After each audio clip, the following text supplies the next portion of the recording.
എത്രയും നേരത്തെ തന്റെ വീട്ടിലെത്താനും മൊബൈൽ ഫോണും വാട്സപ്പും ഫേസ്ബുക്കും നോക്കാനും ടിവിയില് സീരിയല് കാണാനും കിടന്നുറങ്ങാനും ഭക്ഷണം കഴിക്കാനും മാത്രം ആളുകൾ താല്പര്യപ്പെടുന്നതോടും നമ്മുടെ നാടിന്റെ സംസ്കാരം ചുരുങ്ങിപ്പോകും.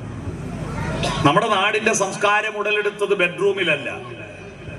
നമ്മുടെ നാടിന്റെ സംസ്കാരം ഉടലെടുത്തത് മൈതാനങ്ങളിലും വയലുകളിലും തെരുവുകളിലും വീട്ടുവരാന്തകളിലുമാണ്.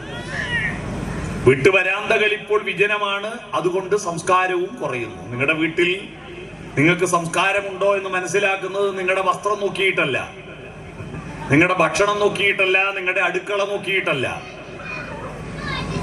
നിങ്ങളുടെ വീട്ടിനകത്ത് വീട്ടിന്റെ വരാന്തയിൽ എത്ര നേരം ഇരിക്കുന്നുണ്ടോ നോക്കിയിട്ടാണ്. അവിടെ നിന്ന് എത്ര നേരം വർത്തമാനം പറയുന്നുണ്ടോ നോക്കിയിട്ടാണ്. ആ പറയുന്ന വർത്തമാനങ്ങളിൽ നിങ്ങളുടെ സ്വന്തം കാര്യമല്ലാതെ മറ്റു കാര്യങ്ങൾ, ലോകകാര്യങ്ങൾ, പ്രകൃതിയുടെ കാര്യങ്ങൾ, സമൂഹത്തിന്റെ കാര്യങ്ങൾ, കലയുടെ കാര്യങ്ങൾ ഉണ്ടോ നോക്കിയിട്ടാണ്. നിങ്ങളുടെ വീട്ടിൽ ഒരു ദിവസം ഒരു പാട്ടെങ്കിലും പാടിയിട്ടില്ലെങ്കിൽ നിങ്ങളുടെ പേര് റേഷൻ കാർഡിൽ ചേർക്കാൻ അർഹതയില്ലാത്തതാണ്. അന്ന് നിങ്ങൾക്ക് റേഷൻ തരാൻ പാടില്ല. കാരണം മനുഷ്യർക്കുള്ളതാണ് റേഷൻ, മൃഗങ്ങൾക്ക് റേഷൻ ഇല്ല. നിങ്ങൾ ഭക്ഷണം കഴിക്കുകയും കിടന്നുറങ്ങുകയും വിസർജനം നടത്തുകയും മാത്രം ചെയ്യുന്നുണ്ടെങ്കിൽ നിങ്ങൾ മനുഷ്യരല്ലല്ലോ, അത് മൃഗങ്ങളെല്ലാം ചെയ്യുന്നു. നിങ്ങൾ നാടകം കാണാൻ വന്നവരാണ്. നാട് എങ്ങനെയാണ് ഉണ്ടായത്? നാടുണ്ടായത് എങ്ങനെയാണ്? പണ്ടെല്ലാം കാടായിരുന്നു. ആ കാട്ടിലെ കാട്ടാളന്മാർ മാത്രമായിരുന്നു നമ്മൾ. മൃഗങ്ങളെ പോലെ യാതൊരു പ്രത്യേകതയില്ല. മൃഗവും മനുഷ്യനും തമ്മിൽ വസ്ത്രം ധരിക്കുന്നത് കൊണ്ടും വർത്തമാനം പറയുന്നത് കൊണ്ടും പാട്ടുപാടുന്നത് കൊണ്ടും സ്നേഹിക്കുന്നത് കൊണ്ടും എവിടെ നിന്നോ വന്നു ഞാൻ, എവിടേക്കോ പോണു ഞാൻ എന്ന് ചിന്തിക്കുന്നത് കൊണ്ടുമാണ് നമ്മൾ മനുഷ്യരായത്. അല്ലാതെ ശരീരം കൊണ്ട് നമ്മൾ മനുഷ്യരൊന്നുമല്ല. എല്ലാ മൃഗങ്ങൾക്കും ഉള്ളതുപോലെ രണ്ട് കണ്ണാണ്, എല്ലാ മൃഗങ്ങൾക്കും ഉള്ള പോലെ രണ്ട് ചെവിയാണ്, എല്ലാ മൃഗങ്ങൾക്കും ഉള്ളതുപോലെ മൂക്കിന് രണ്ട് ദ്വാരമാണ്, എല്ലാ മൃഗങ്ങൾക്കും ഉള്ളതുപോലെ ചോരക്ക് നിറം ചുവപ്പാണ്, അസ്ഥിക്ക് നിറം വെളുപ്പാണ്. അതുകൊണ്ട് മാത്രം നമ്മൾ മനുഷ്യനാവുന്നില്ല. നമ്മൾ ചിരിക്കുകയും ചിന്തിക്കുകയും പാട്ടുപാടുകയും പ്രസംഗിക്കുകയും പ്രസംഗം കേൾക്കുകയും ഇതുപോലെ ഒത്തുചേരുകയും ഒത്തുചേർന്നിട്ട് ഡാൻസ് കണ്ടിട്ട് കൈയടിച്ചാൽ മാത്രം പോരാ. അപ്പുറം ഇപ്പുറം ഇരിക്കുന്ന ആളോട് വിശേഷം ചോദിക്കണം. എല്ലടോ ധാരാണി, നിന്റെ കൊയിലാണ്ടി കൊണ്ടുപോയ മോൾ ഇപ്രാവശ്യം വന്നിട്ടൊന്നുമില്ലേ, ഓക്ക് വിശേഷമൊന്നും ആയിട്ടില്ലേ എന്ന് ചോദിക്കുന്നില്ല. പിന്നെ എന്ത് കുന്തത്തിനാ ഇവിടെ വന്നിരിക്കുന്നത്? അപ്പുറം ഇപ്പുറം തല അങ്ങോട്ടും ഇങ്ങോട്ടും തിരിച്ച് ചോദിക്കുക, വർത്താനം പറയാ. ഞാനിപ്പോ കണ്ണൂരിൽ നിന്ന് ട്രെയിനിൽ കയറിയിട്ട് കടലുണ്ടി ഇറങ്ങി ആടെ ഒരു സ്കൂളിന്റെ വാർഷികത്തിൽ പ്രസംഗിക്കാൻ വരുന്നുണ്ട് എന്ന് അറിഞ്ഞിട്ട് അതിന് ശേഷം ഇവിടെ വരാന്ന് പറഞ്ഞുകൊണ്ടാണ് ഞാൻ വൈകിയത്. ഇവിടുന്ന് ആങ്കർ അനൗൺസ് ചെയ്യുമ്പോൾ സാംസ്കാരിക പ്രഭാഷകൻ ഏതാനും നിമിഷങ്ങൾക്കകം ഇവിടെ എത്തുമെന്ന് കുറേ നേരം പറയുമ്പോൾ ഞാനിവിടെ എത്തിയിട്ട് ബേക്കിലിരിക്കുന്നുണ്ട്. മനസ്സിലായോ? ഈ ട്രെയിനിൽ ഞാൻ വരുമ്പോ ഇങ്ങനെ ആളുകൾ സാധാരണ ബസ്സിൽ ഒരു ഭാഗത്തേക്ക് മാത്രം നോക്കിയിട്ടേ ഇരിക്കുക. ട്രെയിനിൽ അങ്ങോട്ടും ഇങ്ങോട്ടും മുഖം നോക്കി ഇരുന്നിട്ട് ഇങ്ങനെ നോക്കി ഇരിക്കുക എന്നല്ലാതെ നിങ്ങൾക്ക് ഏടിയാ പോണ്ടെന്ന് ചോദിക്കൂല, ഏടിയാ എന്നാ വരുന്നതെന്ന് ചോദിക്കൂല, ഒരു വിശേഷം പറയൂല. എല്ലാം കുറെ ചെറുപ്പക്കാരുണ്ടായിരുന്നു, കുറെ പെൺകുട്ടികൾ എൻ്റെ ആ ക്യാബിൻ്റെ അകത്ത്. അവരെല്ലാം ICU കിടക്കും പോലെ കിടക്കുക, വയറെല്ലാം കുത്തിയിട്ട് ഒന്നും അറിയുന്നില്ല. ICUവിൽ ഇങ്ങനെ വയറിൽ കുത്തിയിട്ട് ബോധമില്ലാണ്ട് കിടക്കില്ലേ, അതുപോലെ ഒരു ബന്ധവും ഇല്ലാതെ മനുഷ്യൻ എങ്ങനെയാ ഉണ്ടാവുന്നത്? മനുഷ്യനുണ്ടായതിന്റെ കഥയാ ഞാൻ പറയാൻ പോകുന്നത്. നാടുണ്ടായത് എങ്ങനെയാണ്? കാട്ടാളന്മാരായി നടക്കുന്ന കാലം ദപ്പായി സംഭവം. ഇതിഹാസങ്ങൾ ജനിക്കും മുമ്പേ ഈശ്വരൻ ജനിക്കും മുമ്പേ ഉള്ള കഥയാണ്. ഒരു അമ്പലവും ഇല്ല, ഒരു പള്ളിയും ഇല്ല, ഓം നിശവായും ഇല്ല, ഈശോ മിശിഹായ്ക്ക് സ്തുതിയായിരിക്കട്ടെ ഇല്ല, അള്ളാഹു അക്ബർ ഇല്ല, അക്ഷരമില്ല. അക്ഷരം ഉണ്ടാകുന്നതിന് മുമ്പ് ദൈവം ഉണ്ടാ. ദൈവം എന്ന വാക്ക് അക്ഷരം ഉണ്ടായതിനു ശേഷമല്ലേ ഉണ്ടായേ? ഇതൊന്നും ഇല്ലാത്ത കാലത്ത് മൃഗങ്ങളുടെ കൂട്ടത്തിൽ ഹോമോസോപ്പിയൻ, ഇത് 3 ലക്ഷം വർഷം മുമ്പുള്ള കഥയാണ്. ഹോമോസോപ്പിയൻസ് ആയിട്ട് മനുഷ്യരിങ്ങനെ രാവിലെ ഉറക്ക കഴിഞ്ഞാൽ പല്ല് തേക്കണ്ടല്ലോ, എന്ത് സുഖ അല്ലേ, കുളിക്കണ്ട, വസ്ത്രാലക്കണ്ട, ഒന്നും ചിന്തിക്കണ്ട, അടുപ്പ് തീ പറ്റിക്കണ്ട, ഭക്ഷണം ഉണ്ടാക്കണ്ട, ഒന്നുമില്ല.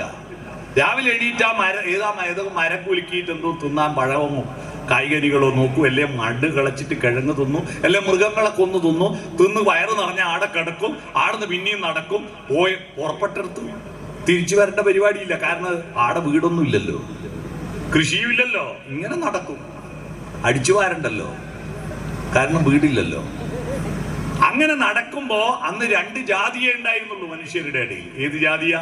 ആണുജാതിയും പെണ്ണുജാതിയും. ആണുജാതിയും പെണ്ണുജാതിയും മാത്രമേ ഉള്ളൂ.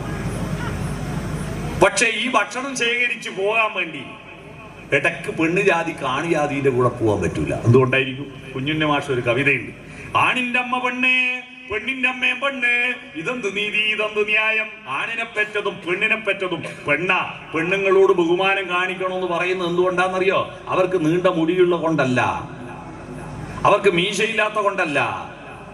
നമ്മളെ എല്ലാം പെറ്റത് പെണ്ണ, 10 മാസം ചുമന്നത് പെണ്ണ, പ്രസവ വേദന അനുഭവിച്ചത് പെണ്ണ.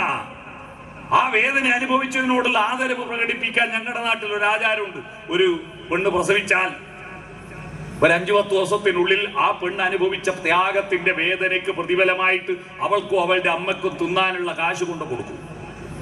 അങ്ങനെയുണ്ടോ? തിന്നാനുള്ള കാശ്. അതിന് പക്ഷേ തിന്നുന്നതിന് അതിന് മാത്രം ഇംഗ്ലീഷ് പറയാ. തിന്നുന്നതിന് എന്താ ഇംഗ്ലീഷ് പറയാ? ഈറ്റ് എന്നല്ലേ പറയാ. ഈറ്റിന്റെ പൈസ കൊണ്ട് കൊടുക്കും. അങ്ങനെ ഒരു പരിപാടി ഇവിടെ ഉണ്ടാ. ഈറ്റിന്റെ പൈസ. ആ പെണ്ണിന് ഗർഭിണിയായിരിക്കുമ്പോ, പ്രസവിച്ചു കിടക്കുമ്പോ ഈ മരത്തുമ്മ കയറാനും മൃഗങ്ങളുടെ പുറകെ ഓടാനും പറ്റാതെ അവളെ ഗുഹക്കകത്തിരുത്തി ബാക്കി കാട്ടാളന്മാര് ഭക്ഷണം ശേഖരിക്കാൻ പോയി.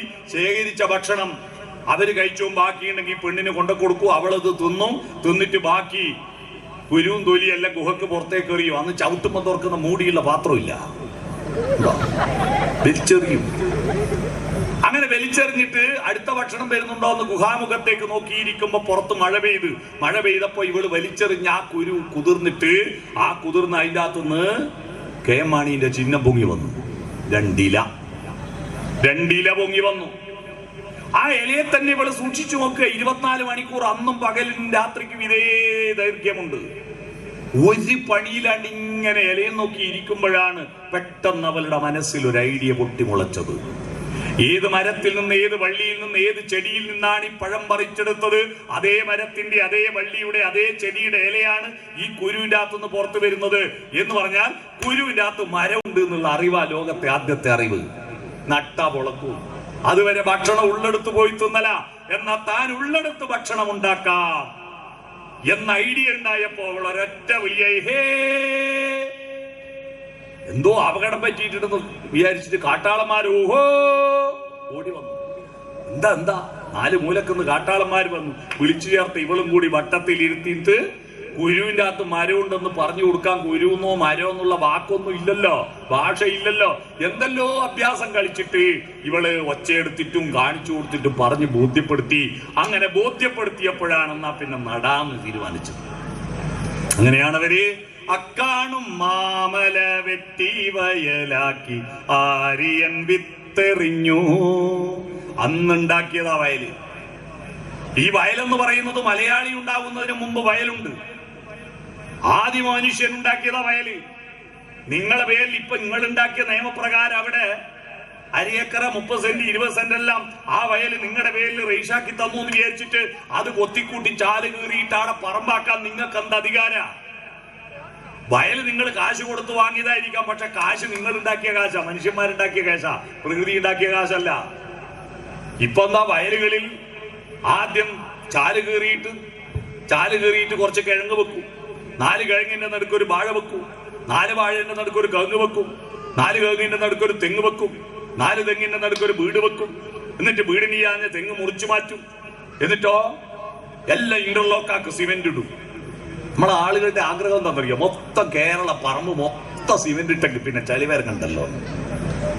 എന്നിട്ട് പെയ്യുന്ന വെള്ളത്തെ ഓടി കടലിലേക്ക് വിടും. എന്നിട്ട് ഇതാ ഇപ്പൊ തുടങ്ങി പഞ്ചായത്ത് മെമ്പറിലീട വെള്ളം എടുത്തു വെള്ളം 6 മാസം ചല്ല് പുല്ല് പോലെ പെയ്ത് തന്നിട്ട് ആ വെള്ളത്തെ മുഴുവൻ ഓടിച്ച് വിടും കടലിലേക്ക്. എന്നിട്ട് വേനൽക്കാലത്ത് വെള്ളം എവിടെ പഞ്ചായത്തെ മുനിസിപ്പാലിറ്റി എന്ന് പറഞ്ഞിട്ട് വെല്ലമിക്കും.